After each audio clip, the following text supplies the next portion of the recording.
J'avais faim, j'étais brisé. Alors quand millionnaire m'a proposé une fortune pour être la mère de ses filles, j'ai signé, sans savoir que la dernière clause de ce contrat allait sceller mon destin pour toujours. La semelle de ma chaussure gauche battait contre le pavé à chaque pas, un rappel sonore et pathétique de ma déchéance. Clap, clap, clap. Le bruit se mêlait au grondement creux de mon estomac et à la morsure du vent glacé de novembre qui s'infiltrait à travers les trous de mon manteau. Il y a 6 mois, j'avais un appartement, un travail de serveuse qui payait les factures et un avenir, modeste mais certain. Aujourd'hui, je n'avais plus que les vêtements sur mon dos, une faim qui me tordait les entrailles et les 3 dernières pièces de monnaie de mon ancienne vie qui cliquotaient tristement dans ma poche. J'étais assis sur un banc, essayant de me faire la plus petite possible pour échapper au regard des passants. Leurs yeux glissaient sur moi, un mélange de pitié, de dégoût et, pire que tout, d'indifférence. J'étais devenu invisible, un fantôme de plus dans les rues de la ville. C'est là que je les entendus. 2 hommes en tenue de travail, appuyés contre un mur, se plaignaient du froid en buvant leur café dans des gobelets en carton. « T'as entendu pour le ranch du bois? Ils cherchent encore quelqu'un ?» Dubois, le reclus, personne ne veut bosser pour ce type.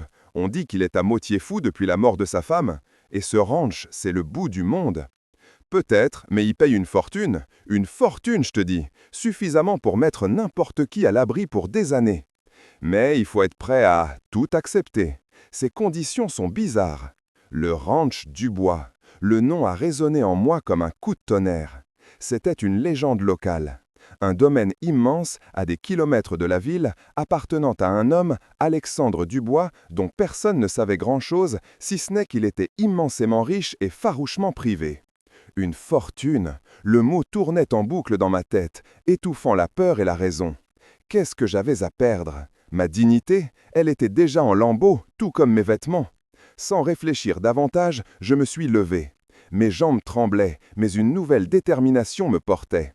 J'ai utilisé mes 3 dernières pièces pour acheter un ticket de bus jusqu'à l'arrêt le plus proche du chemin qui menait au range. Après ça, il faudrait marcher. Le trajet en bus a été une torture. Chaque regard posé sur moi me brûlait la peau. Je sentais mon odeur, celle de la rue et du désespoir. Quand je suis descendu, le bus est reparti dans un nuage de gaz d'échappement, me laissant seul sur une route de campagne déserte. Le ranch de terre semblait s'étirer à l'infini. Le vent balayait la plaine, faisant ployer les herbes sèches. Il m'a fallu près de 2 heures de marche, chaque pas étant une victoire contre l'envie de m'effondrer et de pleurer. Mes pieds me lançaient, la faim me donnait des vertiges, mais l'image d'un repas chaud et d'un lit me poussait en avant. Enfin je l'ai vu. Un portail monumental en fer forgé, orné d'un D majuscule stylisé. Derrière, une allée bordée d'arbres menait vers une bâtisse qu'on devinait plus qu'on ne la voyait. Il n'y avait ni sonnette ni interphone. Le portail était légèrement entrouvert, juste assez pour qu'une personne puisse se glisser. C'était soit une invitation, soit un oubli. J'ai choisi de croire à la première option. Je me suis glissé à l'intérieur et j'ai commencé à remonter l'allée. Le silence était total, oppressant. Pas un chant d'oiseau, pas un bruit de bétail. Rien que le crissement de mes pas sur le gravier. La maison est apparue peu à peu.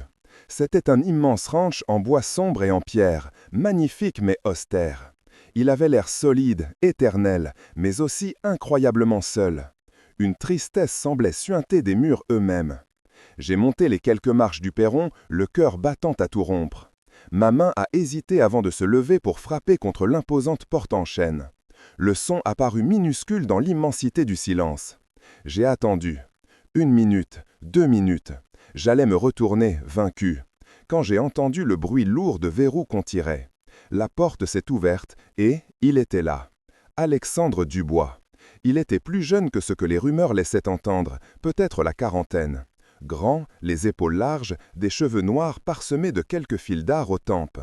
Mais ce sont ses yeux qui m'ont frappé. D'un bleu glacier, ils semblaient contenir toute la solitude du monde.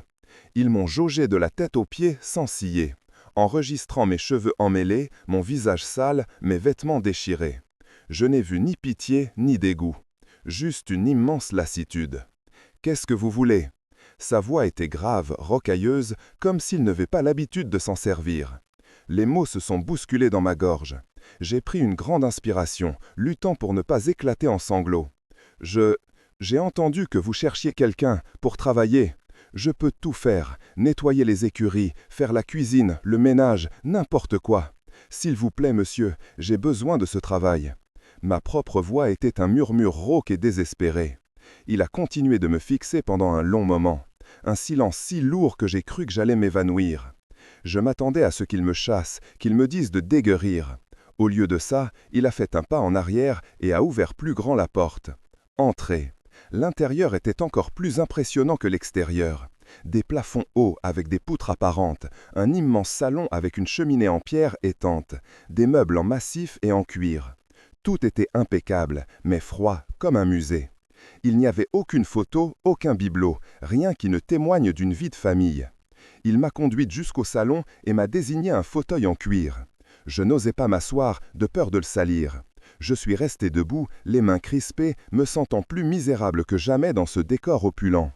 Il se servit un verre d'eau et, à ma grande surprise, m'en a tendu un. Mes mains tremblaient tellement que j'ai failli le laisser tomber. J'ai bu d'une traite, l'eau fraîche apaisant la brûlure dans ma gorge. « Vous n'avez peur de rien ?» a-t-il demandé soudainement, sa voix tranchant le silence. J'ai froncé les sourcils, surprise. « Pardon ? On raconte beaucoup de choses sur moi en ville, que je suis fou, dangereux. Vous n'avez pas eu peur de venir ici, seul ?» J'ai secoué la tête et, pour la première fois, j'ai rencontré son regard. « Monsieur, quand on a tout perdu, la peur devient un luxe. » Un éclair a traversé ses yeux. Un changement infime, mais je l'ai vu. Peut-être de l'intérêt ou du respect. Il a hoché la tête lentement. J'ai effectivement besoin de quelqu'un, mais pas pour nettoyer les écuries. La maison est entretenue par une agence qui vient 2 fois par semaine, et je sais cuisiner. Mon cœur s'est serré. L'espoir qui venait de naître menaçait déjà de s'éteindre. Alors pourquoi ? Il a posé son verre, le son du cristal sur le bois résonnant dans la pièce. Il s'est approché de moi. Son ombre me recouvrait. J'ai dû lever la tête pour le regarder. Son expression était devenue incroyablement sérieuse, presque douloureuse. « Ma femme est morte il y a 2 ans en donnant naissance à nos jumelles », a-t-il dit d'une voix neutre, comme s'il récitait un fait. « Elles ont besoin de plus que ce qu'une nounou de passage peut offrir. Elles ont besoin de stabilité, de présence, d'une présence féminine. » Je ne comprenais pas où il voulait en venir. Mon esprit, embrouillé par la faim et la fatigue, peinait à suivre. Nounou ? C'était un travail que je pouvais faire. Je m'occupais de mes petits frères et sœurs quand j'étais plus jeune. Un immense soulagement m'a envahi. « Je peux faire ça !» je me suis exclamé, un peu trop fort. « Je peux m'occuper d'enfants, je… » Il a levé une main pour m'interrompre. Son regard bleu glacier s'est plongé dans le mien, si intensément que j'ai eu l'impression qu'il pouvait voir jusqu'au fond de mon âme brisée. « Je ne cherche pas une nounou, mademoiselle. J'en ai déjà eu 6. Elles partent toutes. Le travail est trop dur, le lieu trop isolé, les filles trop… tristes. Ce dont elles ont besoin, ce dont j'ai besoin, ce n'est pas d'une employée, c'est autre chose. » Le monde a semblé s'arrêter. L'air s'est figé dans mes poumons. Chaque fibre de mon être était tendue, en alerte, ne sachant pas si je devais fuir ou espérer. Il a marqué une pause, et quand il a repris la parole, sa voix était à peine plus qu'un murmure grave, chargé d'un poids que je ne pouvais imaginer. La question n'est pas de savoir si vous pouvez nettoyer ou cuisiner. La seule question qui compte est la suivante. Il s'est penché légèrement vers moi, son visage à quelques centimètres du mien. Seras-tu leur mère ? Le temps semblait se figer. Les mots restaient suspendus dans l'air froid du grand salon, absurde, monstrueux. Seras-tu leur mère ? Ce n'était pas une question, c'était une détonation. Un gouffre venait de s'ouvrir sous mes pieds nus et sales. J'ai senti le sang quitter mon visage et le vertige de la faim s'est transformé en un étourdissement d'incrédulité. J'ai du mal à entendre, c'était impossible. L'homme était fou, c'est ce que disaient les gens en ville, et ils avaient raison. J'ai ouvert la bouche pour répondre, pour crier, pour rire nerveusement, mais aucun son n'est sorti. Mes cordes vocales étaient paralysées par le choc. Lui, Alexandre Dubois, ne sciait pas. Il me scrutait avec cette même intensité glaciale, attendant la réponse comme s'il m'avait demandé l'heure. Voyant mon état de stupeur, il a soupiré, un souffle à peine audible qui semblait porter le poids du monde. « Laissez-moi reformuler. Je ne vous demande pas de m'épouser. Je ne vous propose pas une romance.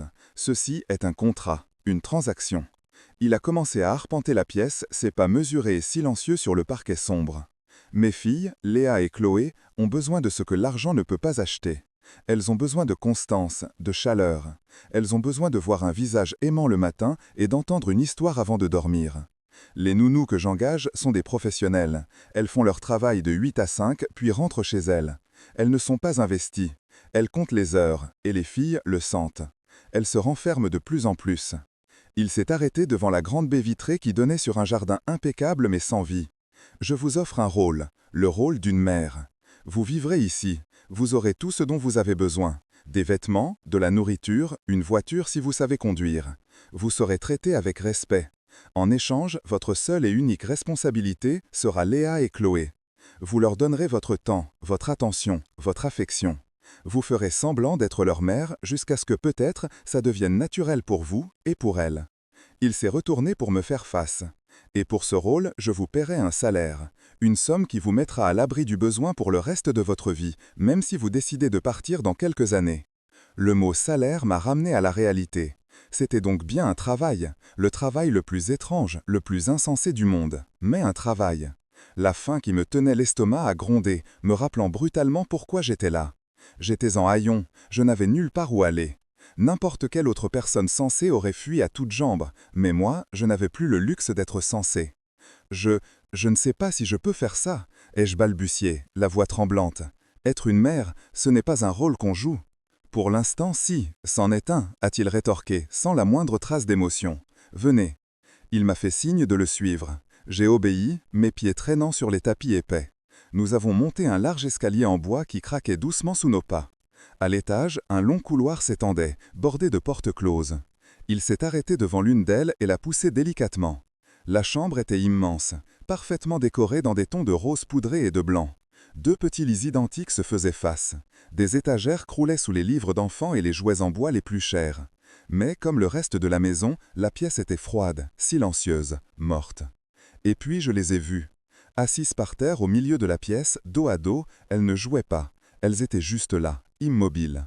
Deux petites poupées de porcelaine aux cheveux blonds coupés au carré et aux yeux bleus, les mêmes yeux que leur père, mais sans la glace. Leurs yeux à elles étaient remplis d'une tristesse si profonde, si ancienne pour des enfants si jeunes, que mon cœur s'est contracté. Elles portaient des robes identiques. Elles devaient avoir 2 ans, peut-être 3. À notre entrée, elles ont tourné la tête en même temps. Deux paires de grands yeux bleus se sont posés sur moi, sans curiosité, sans peur, juste un regard vide. « Léa, Chloé » a dit Alexandre de sa voix grave. « Je vous présente… » Il s'est interrompu, réalisant qu'il ne connaissait même pas mon nom. « Anna » ai-je soufflé. « Mais, Anna » a-t-il terminé. Les fillettes n'ont pas réagi. Elles ont juste continué de me fixer. J'ai esquissé un sourire timide, qui a dû paraître grotesque sur mon visage fatigué et sale. J'ai fait un pas dans leur direction. « Bonjour Léa. Bonjour Chloé. » Le silence, un silence total. Ce n'était pas de l'hostilité, c'était pire, c'était de l'indifférence. Comme si j'étais un meuble de plus dans leur chambre musée. C'est à ce moment que j'ai compris ce qu'ils voulaient dire par triste. Elles étaient comme éteintes de l'intérieur. Nous sommes restés là quelques minutes, dans ce silence pesant, avant qu'Alexandre ne referme doucement la porte. De retour dans le couloir, il m'a regardé. « Vous voyez, c'est ça, mon problème. Elle s'efface. Un médecin m'a dit qu'elle souffrait d'un deuil complexe. À 2 ans. Elles n'ont jamais connu leur mère, mais elles ressentent son absence comme un membre fantôme. » Il m'a guidé vers une autre porte. C'était une chambre d'amis luxueuse, avec un grand lit aux draps immaculés et une salle de bain attenante. « La salle de bain est là. Prenez une douche. Vous trouverez des vêtements dans l'armoire. Ils appartenaient à ma femme. Ils devraient vous aller. Ensuite, descendez. Un repas vous attend. » Il a marqué une pause sur le seuil. « Vous avez jusqu'à ce soir pour me donner votre réponse. Si c'est non, je vous reconduirai en ville avec assez d'argent pour tenir quelques semaines. Personne ne saura que vous êtes venu ici. » Puis il est parti, me laissant seul dans cette cage dorée.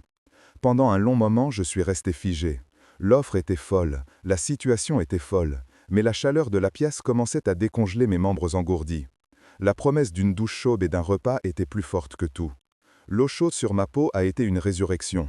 J'ai regardé la crasse de la rue s'écouler dans le siphon, comme si j'abandonnais mon ancienne vie. Dans l'armoire, il y avait des robes, des pulls en cachemire, des pantalons parfaitement pliés. J'ai choisi un simple jean et un pull doux. Il sentait encore un parfum léger et floral. C'était troublant de porter les vêtements d'une morte. En me regardant dans le miroir, je ne me suis presque pas reconnu.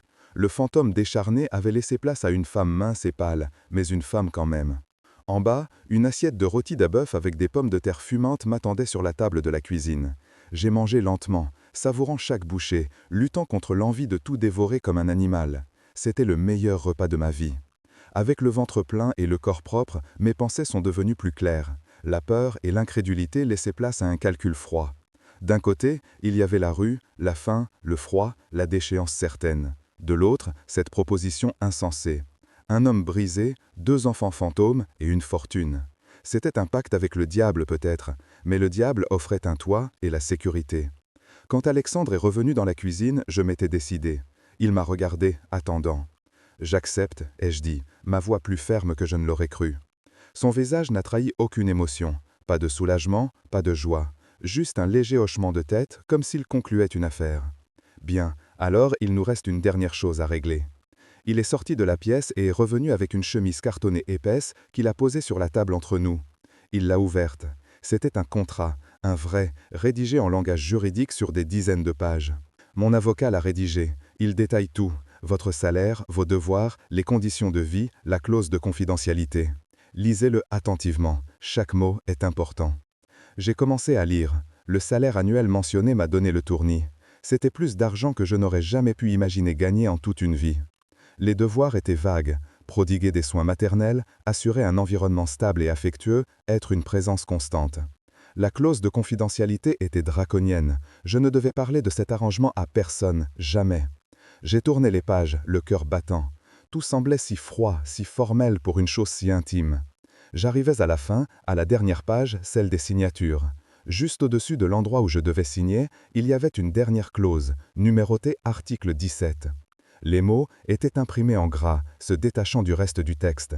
J'ai lu la phrase une première fois, puis une deuxième, n'en croyant pas mes yeux.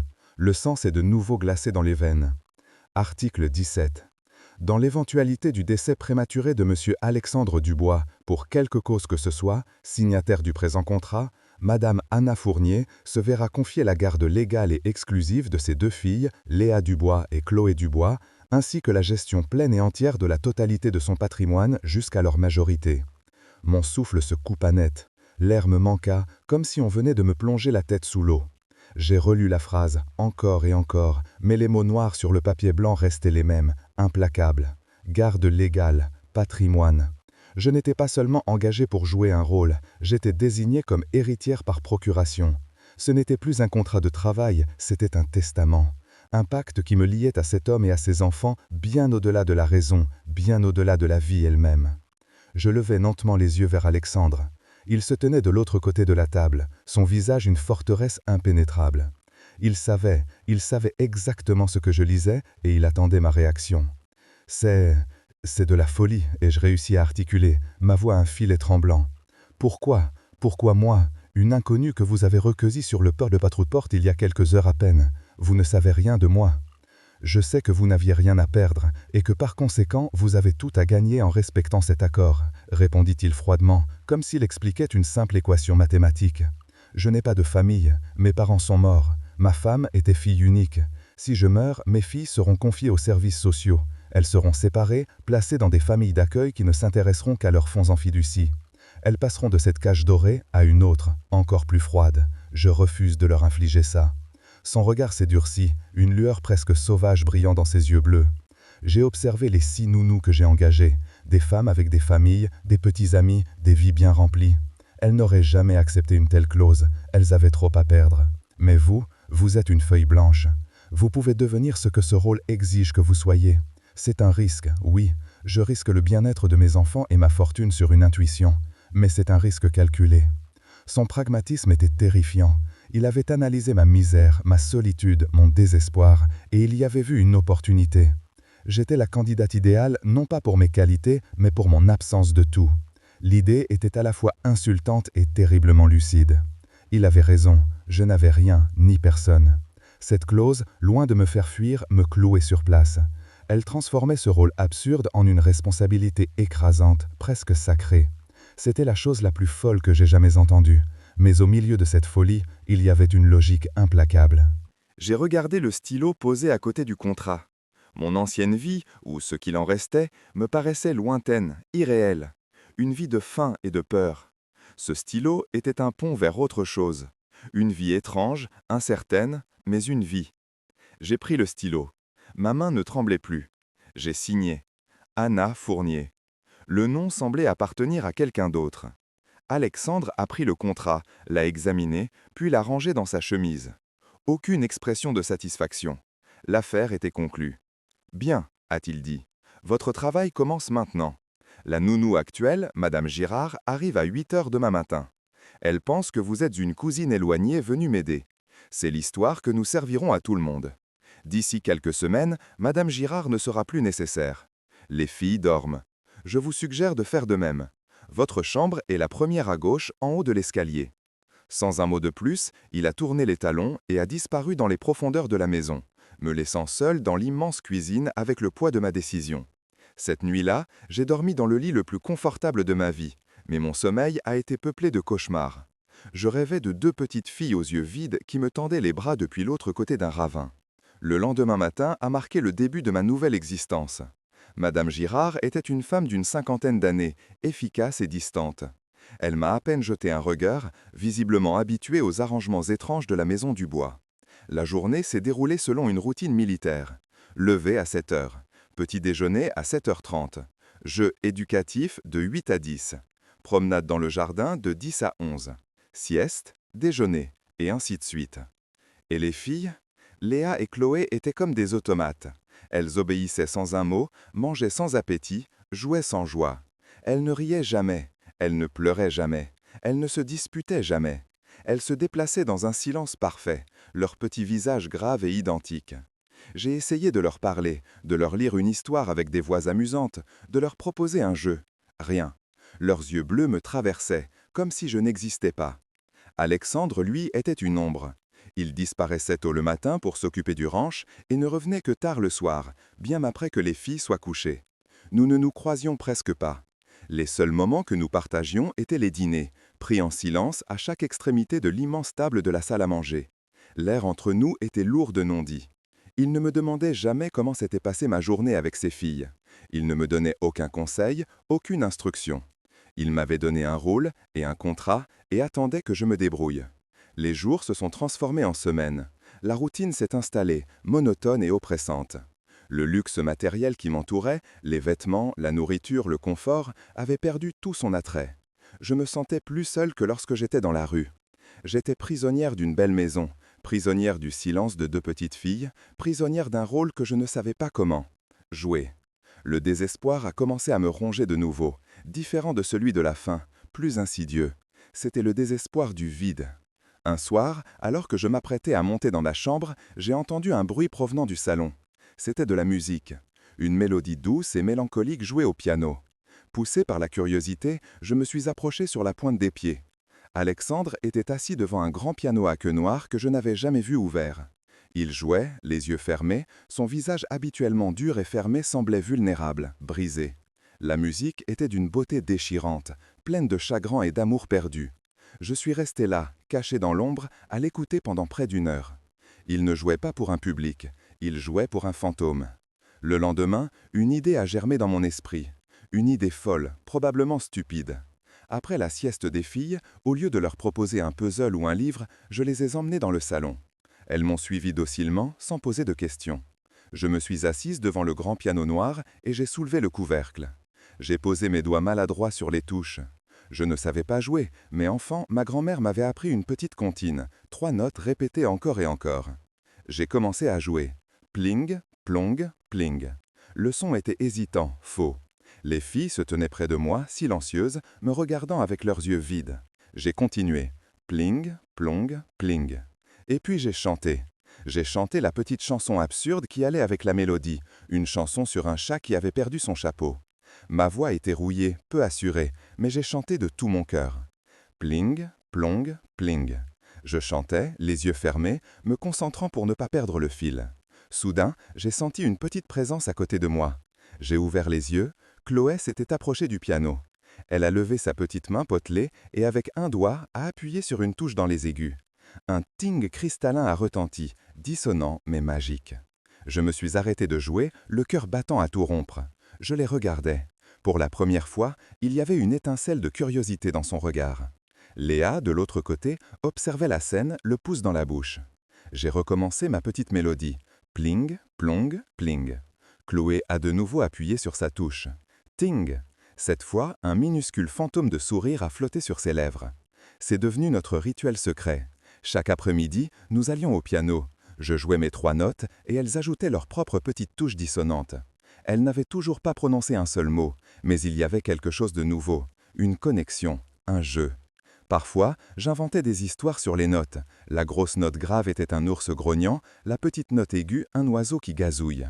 Lentement, très lentement, les murs de glace qui les entouraient ont commencé à se fissurer. Un soir, alors que je les mettais au lit, j'ai eu une autre idée. Au lieu de leur lire une histoire du livre, j'ai décidé de leur raconter la mienne. Pas la partie sur la faim et la rue, mais celle d'avant. Je leur parlais de ma petite chambre sous les toits, de mon chat, de l'odeur des crêpes que faisait ma grand-mère. Et elle mettait toujours du sucre et du citron sur la mienne. J'ai terminé, ma voix douce dans la pénombre. Un silence. Puis, une toute petite voix, si faible que j'ai cru l'avoir levée, a murmuré « Maman aussi ». J'ai sursauté. Mon regard s'est fixé sur le petit lit de Léa. C'est elle qui avait parlé, son premier mot en ma présence. Mon cœur a explosé dans ma poitrine. Je me suis penché vers elle, ses grands yeux bleus étaient fixés sur moi, et pour la première fois, ils n'étaient pas vides. Ils étaient remplis de larmes silencieuses qui coulaient sur ses joues.